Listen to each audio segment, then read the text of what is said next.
मेरे अश्क कह रहे मेरी कहानी इन्हें समझो ना तुम सिर्फ এক সময়ের তুমুল ব্যস্ত এই অভিনেত্রী তিনি কেন অভাবের তাড়নায় ভুগছেন, কেনই বা তার সাজানো সংসার ভেঙে গেল? স্বামী অনেক মাহমুদের সাথে বিচ্ছেদের পর একমাত্র ছেলেকে নিয়ে এখন কোথায় এবং কিভাবে কাটছে তার দিন? আপনারা কি জানেন কোটি মানুষের স্বপ্নের এই নায়িকা আজ কিভাবে একজন সিঙ্গেল মাদার হিসেবে একা হাতে সব দায়িত্ব সামলাচ্ছেন? আজ আমরা আপনাদের জানাবো আপনাদের প্রিয় নায়িকা শাবনূরের বর্তমান জীবনের অজানা সব গল্প, যা জানলে হয়তো আপনার চোখের পানিও আপনি ধরে রাখতে পারবেন না। তাই শাবনূরের জীবনের এই অজানা অধ্যায় সম্পর্কে বিস্তারিত জানতে ভিডিওটি না টেনে একেবারে শেষ পর্যন্ত দেখতে থাকুন। বাংলা চলচ্চিত্রের ইতিহাসে যে কজন অভিনেত্রী নিজেদের অভিনয় দক্ষতা এবং মায়াবী জাদু দিয়ে দর্শকদের হৃদয়ে চিরস্থায়ী আসন করে নিয়েছেন, তাদের মধ্যে অন্যতম চিত্রনায়িকা শাবনূর। ৯০-এর দশক থেকে শুরু করে পরবর্তী এক দশকেরও বেশি সময় ধরে তিনি ছিলেন ঢালিউডের একচ্ছত্র রানী। পর্দায় তার জমকালো উপস্থিতি কোটি ভক্তকে মুগ্ধ করত। কিন্তু আমাদের সবার প্রিয় এই শাবনূরের আসল নাম কি আপনারা জানেন? শাবনূরের প্রকৃত নাম কাজী শারমিন নাহিদ নূপুর। তিনি ১৯৭৯ সালের ১৭ই ডিসেম্বর যশোর জেলায় জন্মগ্রহণ করেন। তার বাবার নাম শাহজাহান চৌধুরী। ৩ ভাইবোনের মধ্যে শাবনূর সবার বড়। ছোটবেলা থেকেই সংস্কৃতির প্রতি তার প্রবল আগ্রহ ছিল, আর এই আগ্রহই পরবর্তীতে তাকে প্রখ্যাত চলচ্চিত্র পরিচালক এহতেশামের নজরে নিয়ে আসে। পরিচালক এহতেশামই তার নূপুর নাম পরিবর্তন করে নতুন নাম রাখেন শাবনূর, যার অর্থ হল রাতের আলো। ১৯৯৩ সালে পরিচালক এহতেশামের চাঁদনি রাতে চলচ্চিত্রের মাধ্যমে মাত্র ১৪ বছর বয়সে শাবনূরের রূপালী পর্দায় অভিষেক ঘটে। তার প্রথম চলচ্চিত্রটি ব্যবসায়িকভাবে তেমন একটা সফলতার মুখ দেখেনি, কিন্তু হাল ছাড়ার পাত্রী ছিলেন না শাবনূর। ঠিক পরের বছর অর্থাৎ ১৯৯৪ সালে জহিরুল হকের তুমি আমার চলচ্চিত্রে অমর নায়ক সালমান শাহের সাথে জুটি বেঁধে তিনি তুমুল জনপ্রিয়তা লাভ করেন।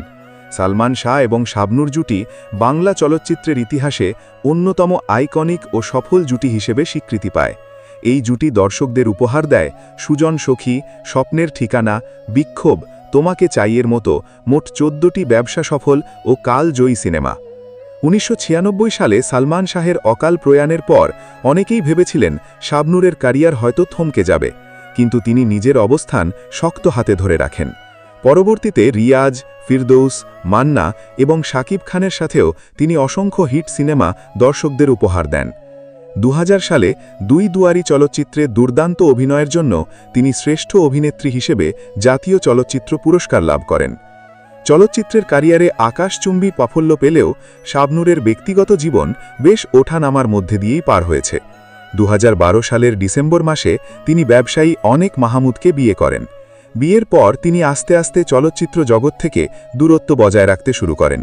২০১৩ সালের ২৯শে ডিসেম্বর এই দম্পতির কোল আলো করে জন্ম নেয় তাদের এক পুত্র সন্তান, যার নাম রাখা হয় আইজান নেহান। কিন্তু বাস্তব জীবনের এই সংসার দীর্ঘস্থায়ী হয়নি।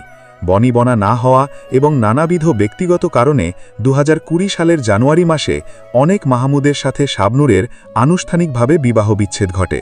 এরপর থেকে তিনি একজন সিঙ্গেল মাদার বা একক মা হিসেবে নিজের সন্তানকে বড় করার সমস্ত দায়িত্ব নিজ কাঁধে তুলে নেন। তো বন্ধুরা, এখন আমরা নায়িকা শাবনূরের সেই ইন্টারভিউটি দেখে নেব, যেখানে তিনি তার জীবনের সাথে ঘটে যাওয়া ভয়ঙ্কর যে ঘটনাগুলো বললেন। চলুন ভিডিওটি দেখে নি তাহলে। সেখানে শাবনূর আপু কিভাবে ফিল্মে আসলেন সেটা বলছিল যে হ্যাঁ, এটা সত্য কথা। তার কারণ আমরা হাঁটতাম আর কি ওই যে সংসদ ভবনে। হ্যাঁ, তো এতেশামের সাথে আমাদের আগের থেকে পরিচয় ছিল। হ্যাঁ, পরিচয় ছিল, একটু না ভালোই পরিচয় ছিল। তারপরে ওই আমার মেয়ে তো বাফাতে নাচ শিখতো। হ্যাঁ, এই 2 মেয়ে শিখতো বাফাতে নাচ।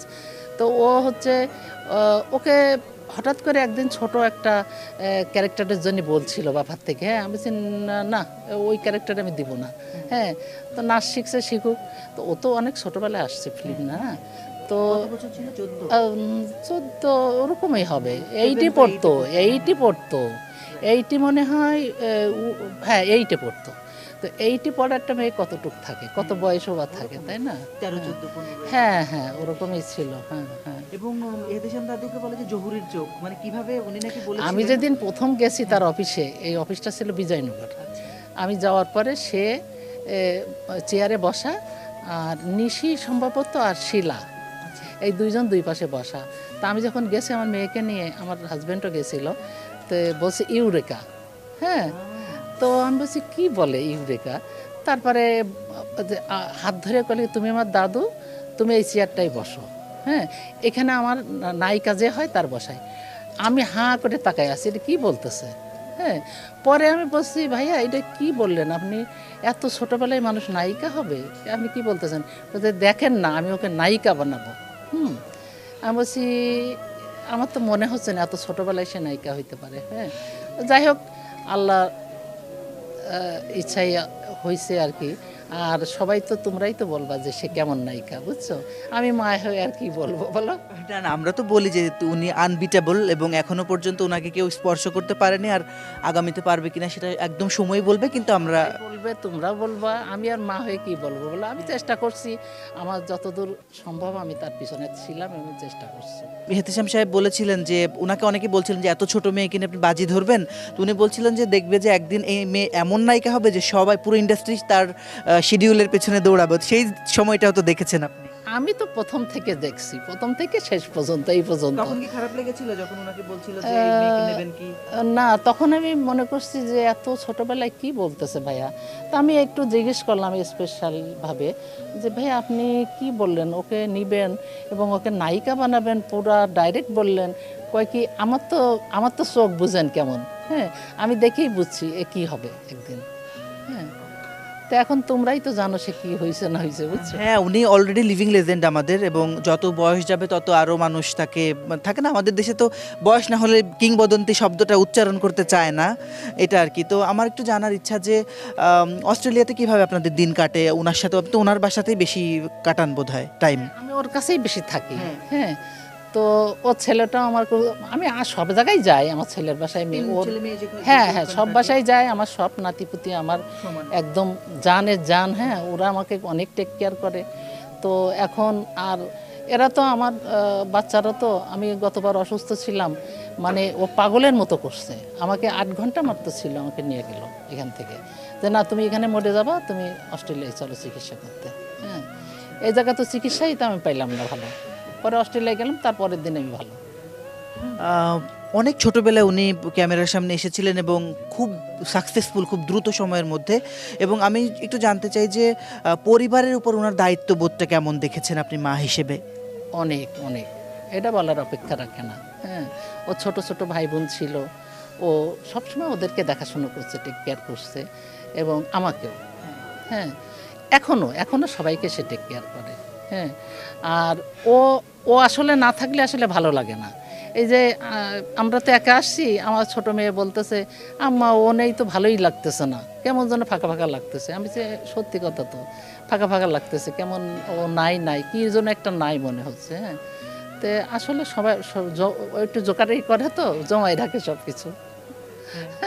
উনি নাচ শিখেছেন, কিন্তু এইরকম মানে উঁচু মাপের অভিনেত্রী হবেন, মানে যেটা আসলে ওনার অভিনয়ের তো কোনো আমি বলবো যে কারোর সাথে তুলনাই করা যায় না। একেবারে নিজস্ব একটা ধারা, এবং উনি নিজেকে বারবার ছাপিয়ে গিয়েছেন, ওনার কোনো প্রতিদ্বন্দ্বী ছিল না। তো এই অভিনয়টা কিভাবে ওনার ভিতরে আসলো? আপনি তো মা হিসেবে সব দেখেছেন, আপনি কি বলবেন? আমি ছোটোবেলার থেকে যেটা দেখতাম, ওর সবসময় খেয়াল করতাম, মানে আমাদের বাসায় যে কাজের বুয়াগুলো ছিল না, ওরা কিভাবে কথা বলে, কিভাবে খায়, এটা সে নকল করতো, দেখাতো। হ্যাঁ, তো তখন তো আর জানতাম না সে যে নায়িকাতে দিব নাকি। তো পরবর্তীতে আমি চিন্তা করলাম, তো ওর সেই ছোটোবেলা থেকে একটু প্রতিভা ওরকম ছিল, আমরা দেখতেছিলাম। হ্যাঁ, আর ছোটো মেয়েটা তো গানের মানে সে তো কোনোদিন গান শেখে নাই কারোর কাছে, একা একা কিন্তু সে ওই গান গায় যতটুকু শিখছে।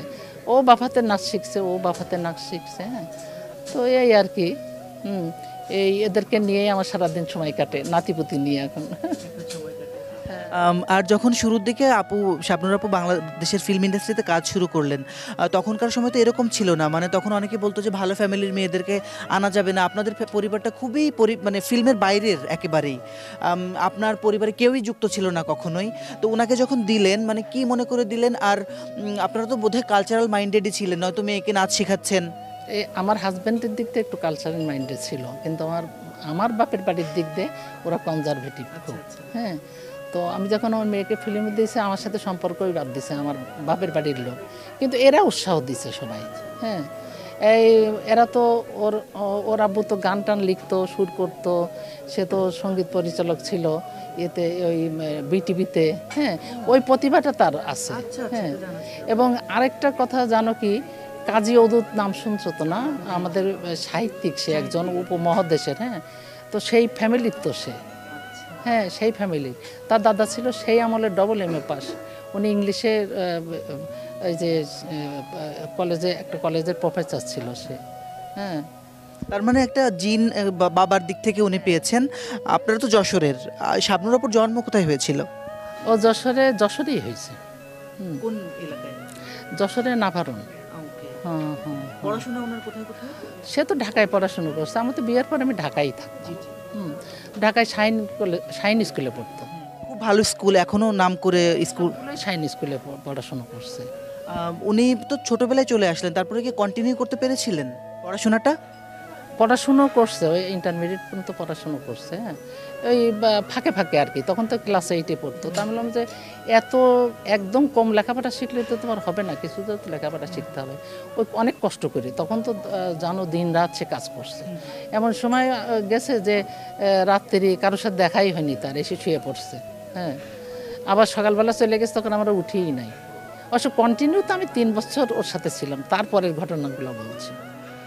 আমার একটু খুব জানতে ইচ্ছা করে, আপনি একদম সময়ের সাক্ষী। সেটা হচ্ছে উনি অনেক এখনকার জনপ্রিয় নায়কদেরকে সুযোগ দিয়েছিলেন, তার বিপরীতে বড় বড় চরিত্রে আমি রিয়াজ, ফেরদৌস, বিশেষ করে শাকিব খানের নাম বলতে পারি। উনি নিজেই বলতেন যে তোমরা পরিচালকদেরকে আমার সাথে ওনাদেরকে কাস্ট করো। এটা কি আপনি তো দেখেছেন না? আমি এখন এইসব নিয়ে বলতে চাই না, বুঝছো না?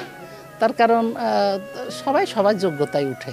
হ্যাঁ, কেউ হয়তো হেল্প করছে, আমার মেয়ে তো অবশ্যই হেল্প করছে সবাইরে। তারপরে যার সে যোগ্যতায় সে উঠছে, বুঝছো না? তো হ্যাঁ, তোমরা সেটা বলবা।